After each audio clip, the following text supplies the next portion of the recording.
Assalamualaikum warahmatullahi wabarakatuh. Waalaikumsalam warahmatullahi wabarakatuh. Rahmatullah, malaikat-malaikat bersama hujan gerimis pada hari ini adalah bukti kesetiaan kita kepada Allah Subhanahu wa taala, betul? Takbir. Mudah-mudahan rahmat yang turun pada hari ini bukan sekedar menjadi saksi buat kita semua yang setia kepada agama Allah Subhanahu wa taala, tetapi juga menjadi saksi atas perbuatan-perbuatan kita, khususnya dalam menegakkan hukum Allah di muka bumi ini. Dan mudah-mudahan hujan juga pada hari ini memberikan nutrisi kekuatan bagi kita semua. Karena saya yakin Allah turunkan hujan bukan supaya kita sakit. Betul? Allahumma sayyiban nafi'an. Allahumma hawalaina wala alaina. Allahumma sayyiban nafi'an. Allahumma hawalaina wala alaina. Allahumma sayyiban nafi'an. Allahumma hawalaina wala alaina. Yakinlah setelah doa yang kita baca tadi, hujan yang turun adalah hujan yang penuh manfaat buat kita semua. Dan yakinlah setelah kita berdoa tadi kepada Allah bahwa yang diturunkan ke kita sedikit dan yang diturunkan banyak untuk tumbuh-tumbuhan dan hewan-hewan yang membutuhkannya. Yakin kepada doa kita semua? Yakin pada doa kita semua? Doa kita sudah terbukti kemarin 2212. Hujan yang Allah turunkan bukan untuk menghujani kita, tetapi untuk membuat kita segar dari pagi sampai siang, betul? Bahkan lebih dari itu, pas sholat Jumat juga bingung wudunya gimana, dikasih hujan untuk bertakbir. Tapi di 411 lain yang ditakdirkan harusnya hujan lebat plus petir, nggak turun hujan, dan itu kemudian adem sampai sore. Ini karena doa Anda dan orang-orang yang saleh semuanya.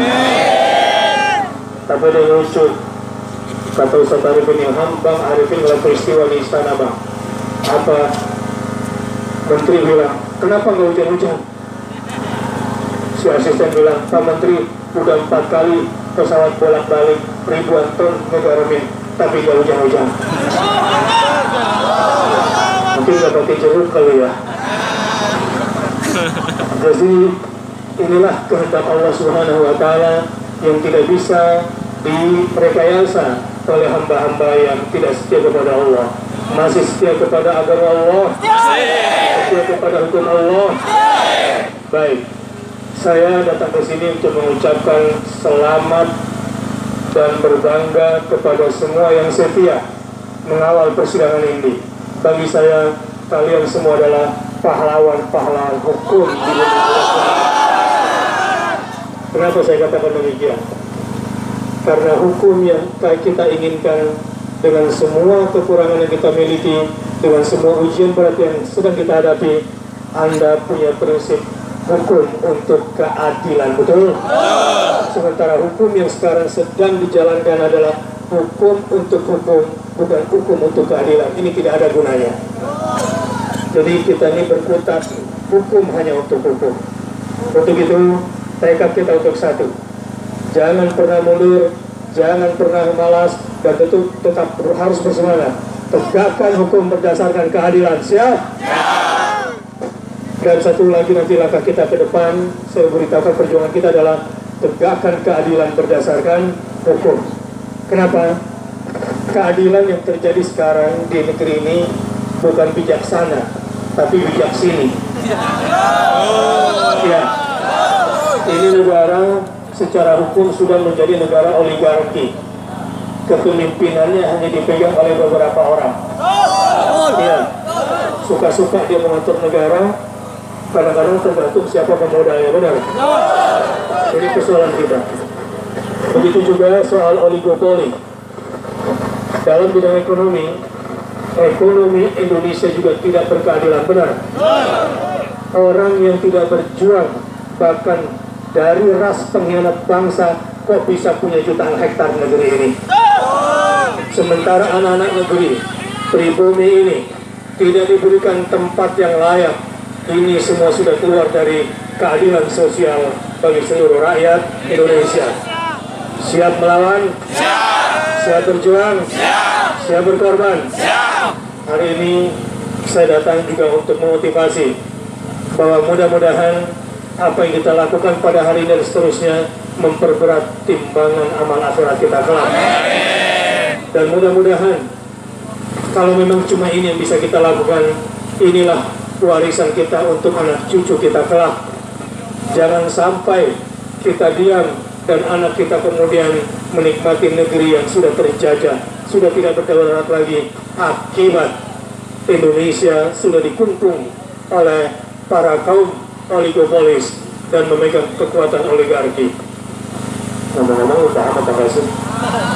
Paham?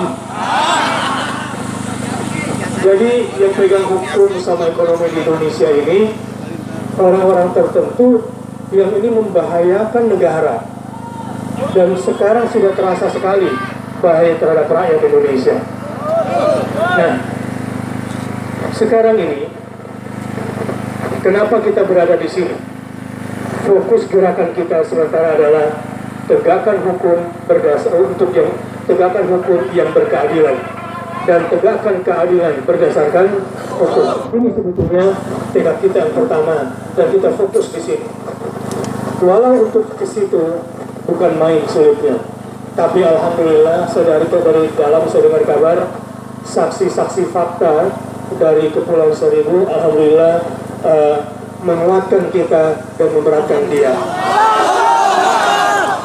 Ya, masyarakat Pulau Seribu yang awalnya ditekan-tekan, tidak siap menjadi saksi fakta, yang ketika kita kunjungi mereka kemudian sering kali takut, tapi alhamdulillah putusan mereka sekarang tegas dan mereka mengatakan mendengar, melihat dan merasakan, sehingga sebagai saksi fakta kita sudah pada posisi kuat insya Allah. Dan kita doakan semoga mujahid-mujahid hukum kita, para lawyer-lawyer kita yang sekarang sedang berjuang di dalam, mereka itu sama-sama kita. Mereka lawyer-lawyer kita dalam mujahid-mujahid muslim yang tidak mencari uang. Tidak sama dengan lawyer-lawyer pecundang itu. Ya, lawyer-lawyer yang tujuannya hanya silat kanan, silat kiri. Bersyukurlah Anda dan kita semua bangsa Indonesia, khususnya umat Islam, punya mujahid-mujahid lawyer yang mereka ongkosi diri mereka sendiri. Bahkan mereka yang membayarkan beberapa transportasi dari Pulau Seribu ke sini. Padahal seharusnya mereka berhak untuk dibayar, tetapi mereka membayar sendiri. Dan saya yakin ini tanda-tanda kebangkitan Islam sudah datang. Tapi kalau kita bicara Islam, jangan dituduh anti NKRI dong. Giliran kita bicara Islam disebut anti Bhinneka Tunggal Ika.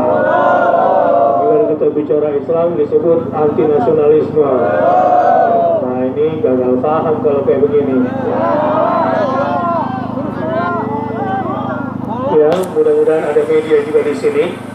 Kepada Presiden dan aparat dan kepada seluruh stakeholder negeri ini, saya ingin sampaikan dari mimbar sederhana ini, janganlah menilai rahmat Allah kepada Indonesia saat ini sebagai sebuah ancaman. Jangan. Saudara-saudara, Al-Ma'idah 51 dinistakan kemudian meledak di Indonesia. Ini takdir siapa? Apakah di 411 Anda datang ke Jakarta karena ada yang bayar? Ya. Siapa yang menuduh Anda disogok 500.000?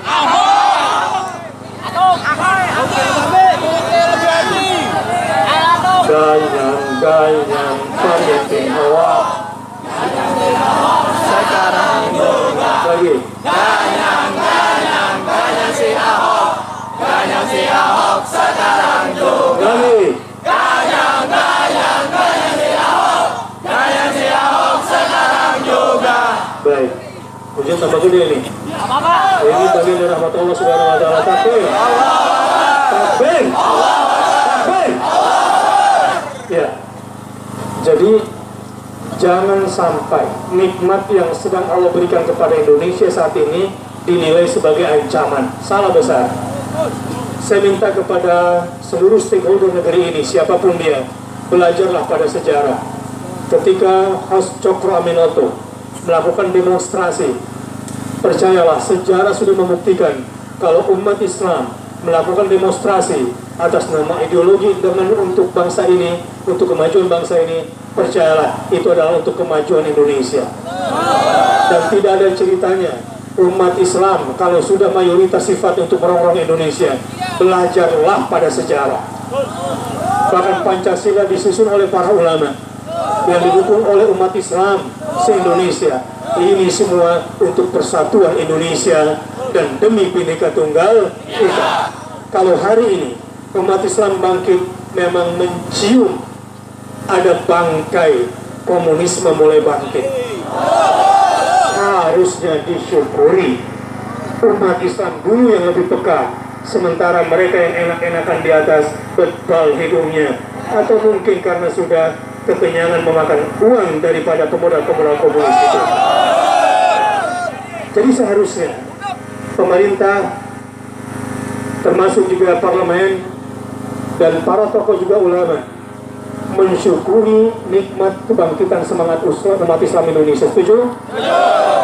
Seharusnya negara bekerja sama dengan rakyat, khususnya umat Islam, melindungi negeri ini dari berbagai macam ancaman disintegrasi bangsa dan dari berbagai ancaman yang bisa menggerogoti kedaulatan Republik Indonesia. Betul? Karena kalau Anda tanya siapa yang paling siap untuk serahkan darah dan nyawanya, pasti umat Islam. Betul? Takbir. Jadi sekali lagi, kepada seluruh stakeholder negeri ini, jangan menganggap kebangkitan umat Islam di Indonesia yang tidak bisa di stop ini sebagai ancaman. Sebaliknya, liriklah, pandanglah, perhatikanlah bahwa ini adalah aset bagi Indonesia untuk tegak lehernya di mata internasional. Dan pandanglah bahwa apa yang sedang berjalan di Indonesia ini sesungguhnya adalah aset besar, karunia besar yang Allah berikan kepada Indonesia, dan insya Allah kebangkitan Islam dunia dimulai dari Indonesia. Demi Allah, apa yang saya katakan ini tidak mengada-ngada. Kami yang berada dalam epicentrum gerakan ini sangat merasakan ucapan dari dunia internasional. Bagaimana ucapan selamat termasuk nasihat kepada kami, baik langsung maupun tidak langsung.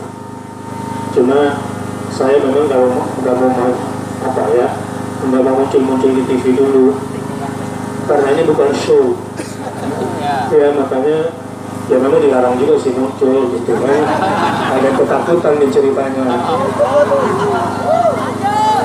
Padahal gimana sih muka teroris di gue ini?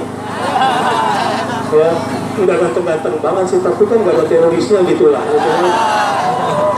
Tapi saudara-saudara, dunia sekarang melihat, bahkan dunia sekarang berharap, baik yang secara langsung dikatakan kepada kami maupun informasi yang tersirat dalam bahasa-bahasa Inggris dan bahasa Arab khususnya, saya mendapati bahwa ternyata mereka sangat berharap yang dulu pernah didengung-dengungkan oleh pakar Islam dunia, bahwa kebangkitan Islam dunia akan muncul dari Asia Tenggara dan pusat Indonesia. Waktu saya masih kuliah sempat skeptis, sempat hampir nggak percaya. Apalagi ketika Indonesia diperkirakan akan menjadi macan Asia, kemudian ditimpa oleh krisis moneter, kemudian anjlok tahun 97. Tapi belakangan ini demi Allah menjadi rasional setelah saya lihat tanda-tandanya. Insya Allah kebangkitan Islam dunia betul-betul dari Indonesia. Dan ini bukan berarti ingin menjadikan Indonesia negara Islam.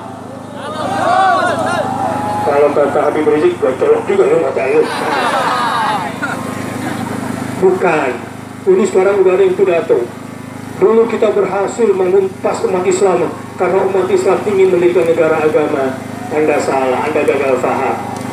Indonesia adalah negara berdasarkan ketuhanan yang Maha Esa. Artinya Indonesia adalah negara bertauhid. Siap? Siap. Tegakkan la ilaha illallah di Indonesia. Artinya semua undang-undang dasar, semua peraturan dan aturan Indonesia tidak boleh bertentangan dengan ketuhanan yang Maha Esa. Ketuhanan yang Maha Esanya yang mana? Atas berkat rahmat Allah Subhanahu wa Ta'ala. Jelas? Jelas. Kalau paham Pancasila, insya Allah senang ngelihat kebangkitan umat Islam ini. Kalau nggak paham berarti komunis itu. Kalau melihat umat Islam bertakbir Allahu Akbar, kalau melihat umat Islam kemudian membela Indonesia dengan La ilaha illallah, berarti paham pembukaan Undang-Undang Dasar Republik Indonesia. Terus kalau menuduh umat Islam Indonesia intoleran, wah berarti dia sosialis komunis, betul? Sekarang FPI dituduh organisasi anti Pancasila. Lu mesti belajar Pancasila sama Habib Rizik dulu. Kalau lu cuma ngomong doang, sekolah juga nggak lulus, ijazah palsu lagi. Habib Rizik itu tes, ya, tes S2-nya, tesis tentang Pancasilanya itu cum laude. Kalau bahasa Jawanya mumtaz. Kalau bahasa Arabnya excellent. Kalau bahasa Indonesianya asli keren banget. Ya. Kalau lu mau lawan Pancasilanya Habib Rizik, jangan pakai pakai ngelaporin, harusnya tesis dijawab dengan tesis. Itu baru namanya akademis gitu kan? Tapi memang susah melawan orang yang tidak lulus sekolah.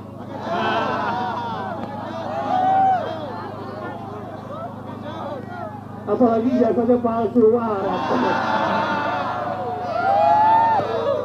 bicara tesisnya susah barangkali, ya. Ya, kalau istilah Habib Rizik itu namanya keterbelakangan intelektual. Bahasa Betawinya baik. Jadi semoga para pendiri bangsa ini mensyukuri nikmat kebangkitan Islam di Indonesia yang tidak bisa dibendung. Ini adalah rahmat Allah Subhanahu wa Ta'ala, bukan cuma untuk Indonesia tapi untuk dunia. Islam yang rahmatan lil alamin, Islam yang penuh perdamaian. Apakah ada kerusuhan di 411? Iya. Apakah ada kerusuhan di 212? Iya. Apakah umat Islam disusupi? Iya. Justru aparat yang disusupi. Pada 411 betul? Betul. Sudah ketahuan kemarin, makanya ketakutan dia sekarang. Karena ketakutan Habib Rizik yang dipanggil. Tunggu lo. Tunggu kalau nanti balasan Allah datang, habis lo jabatan lo. Tapi ya sekarang kita santai-santai aja dulu. Yang penting 15 Februari siap sholat subuh berjamaah. Siap.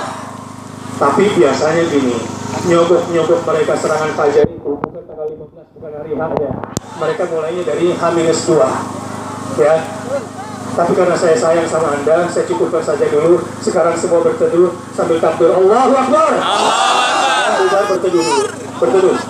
Ayo berteduh dulu. Berteduh dulu.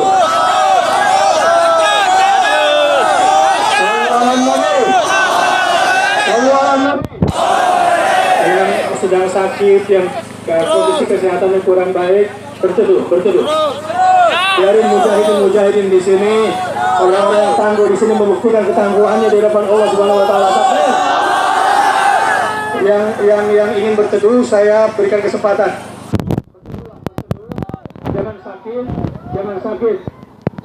sakit. Tapi untuk mujahidin dan mujahidah yang ada di sini, Anda akan Allah pilih menjadi penegak hukum di Indonesia yang jujur, insya Allah. Takbir. Baik, yang punya payung pinjemin sama temannya.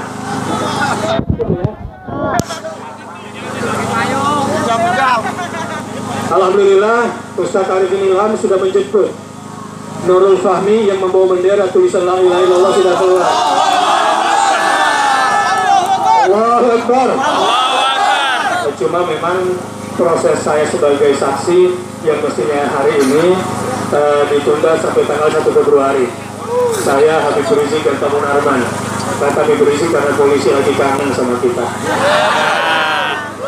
Dan ternyata ketika saya masuk ke polisi, ternyata banyak saudara kita. Dan orang polisi-polisi itu alhamdulillah ternyata tidak seperti yang diduga oleh orang lain.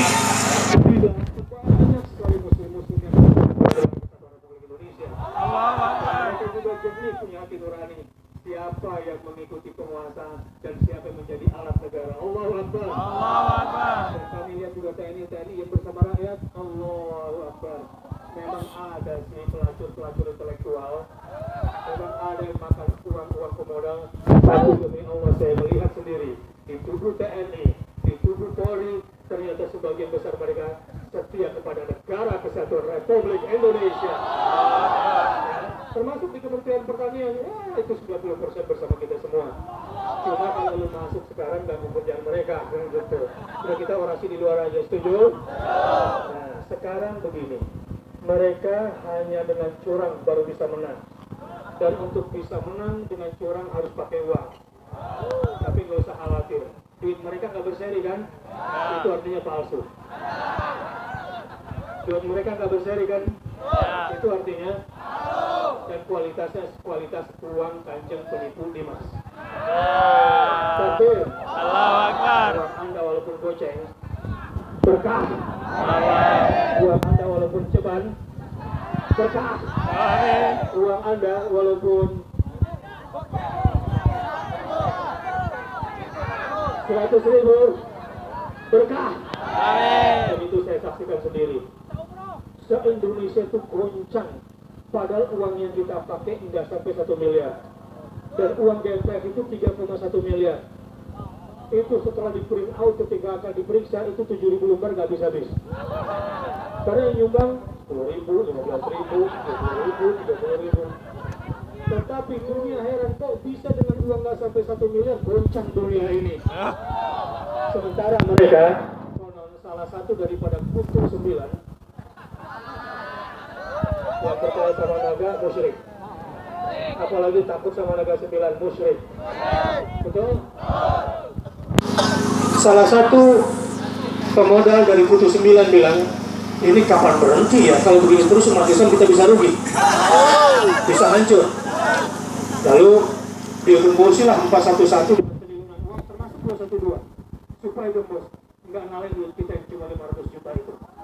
Sementara duit dia triliunan betul-betul nggak ada manfaatnya. Sehingga saya yakin untuk memenangkan pilkada kepada calon gubernur muslim nomor 1 dan 3. Jadi kalau ngitung 1 dan 3, nggak ada nomor 2. Jadi kalau ngitung mau moto ya kan, bukan mau moto ini moto ya. 1, 3, gitu ya. Nggak boleh bilang 1, 2. Nanti setelah pilkada baru boleh. 1. Ya, kepada mereka saya sudah bilang nggak usah tertarik sama duitnya si. Nggak usah tertarik, ya. Duit mereka Palsu. dan tidak Berkah. tapi duit rakyat. Siap dukung para calon gubernur kita? Siap dari kantong kita sendiri supaya dia mengabdi kepada rakyat, betul? Presiden juga harusnya sadar. Uang yang dipakainya sekarang untuk menjalankan pemerintahan itu siapa? Uang yang dipakai untuk menggaji anggotanya siapa? Uang siapa? Kok ngabdi sama orang lain? Nggak boleh dong. Nggak boleh kan gitu. Ini sekarang nih hak gitu ya. Bisa dapat gaji dari siapa? Nah itu gila loh. Sunat juga loh. Pakai gunting kembang supaya itu kelihatan tetelannya.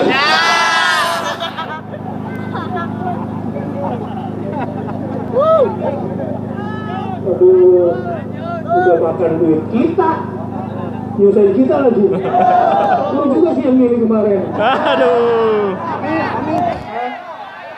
Astagfirullahaladzim. Soalnya mana? Yang di sini nggak milih ya? Enggak. Allahu Akbar. Jadi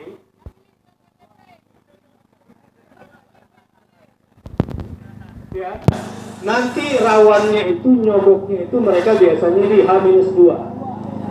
Kalau misalnya pilkadanya tanggal 15, dia nyogoknya itu mulai tanggal 13. Nah, tapi nggak usah takut. Saya udah punya resep bagaimana mengalahkan serangan fajar dia. Mau tahu?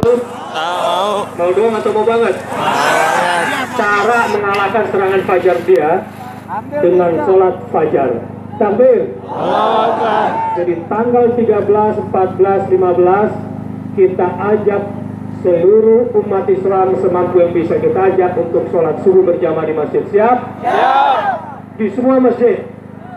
Ya. Jakarta Selatan, angkat tangan. Jakarta Timur, Jakarta Barat, Jakarta Utara, Jakarta Pusat, Kepulauan Seribu. Ada utusan nanti gampang. Kepulauan Seribu kita pegang. Tenang aja. Ya, karena bersama kita tenang aja. Saya sudah punya simpulnya. Ya, insya Allah secara survei Ahok sudah tamat.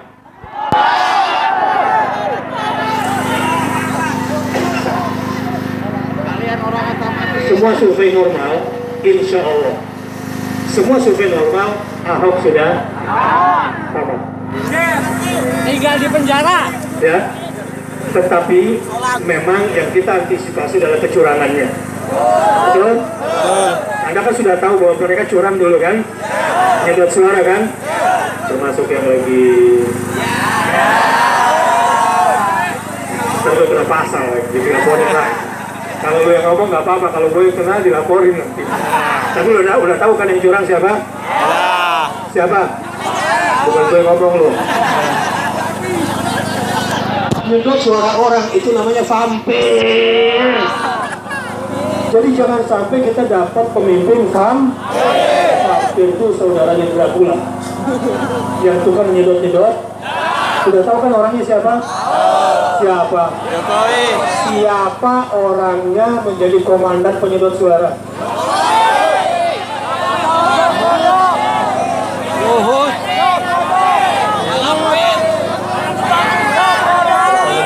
Tahu ya. Inilah negeri vampir ini. Ini yang namanya negeri Dracula ini. Yang untuk jadi pemimpin nyedot orang lain. Itu namanya pemimpin apa? Alias Dracula. Nah sekarang anak-anak muslim jago-jago IT insya Allah udah pada daftar.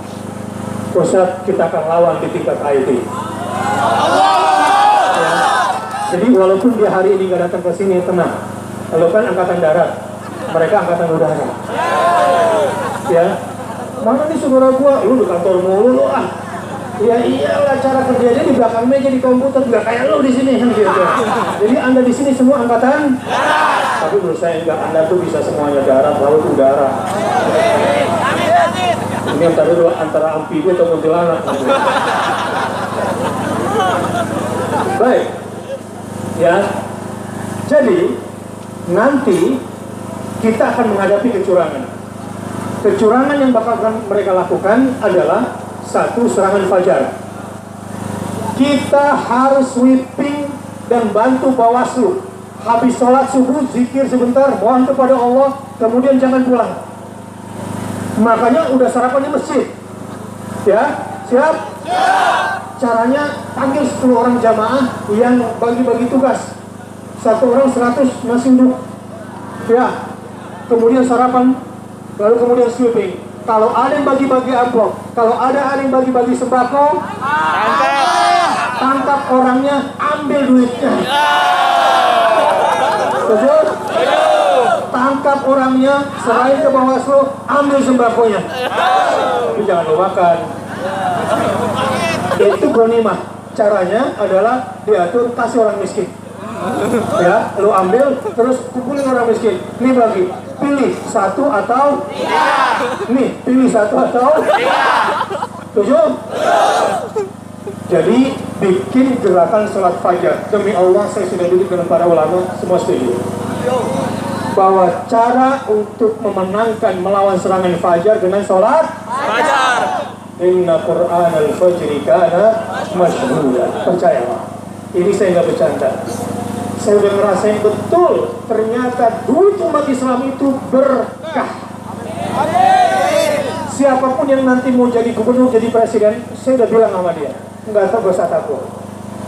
Ya, kalau kurang duit ngomong sama GMPR. Akan saya mintakan ke umat itu 10.000 mereka nilainya seperti 10 miliar insya Allah. Kenapa? Saya melihat langsung ini asongan, tukang sayur, nabung. Yang disumbang memang sedikit tapi halal. Demi Allah halalan thayyiban. Ustadz, kapan ada acara lagi? Kami akan nabung lagi. Ngomong sama saya ini tukang lontong sayur.